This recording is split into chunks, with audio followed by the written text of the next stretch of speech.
Hyderabad Masab ట్యాంక్లోని tribal welfare కార్యాలయంలో executive ఇంజనీర్గా పనిచేస్తున్న జగజ్యోతిని ఏసీబీ అధికారులు అరెస్ట్ చేశారు. జగజ్యోతి 84,000 రూపాయలు లంచం తీసుకుంటూ రెడ్ హ్యాండెడ్గా ఏసీబీ అధికారులకు సోమవారం దొరికిపోయిన సంగతి తెలిసిందే.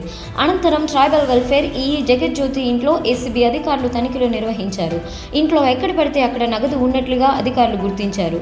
అలా మొత్తం ఆమె ఇంట్లో 65 లక్షల నగదుతో పాటు 4 కిలోల బంగారు ఆభరణాలను స్వాధీనం చేసుకున్నట్లుగా అధికారులు తెలిపారు. జ్యోతి ఇంట్లో ఇంకా సోదాలు కొనసాగుతున్నట్లు అధికారులు చెప్పారు.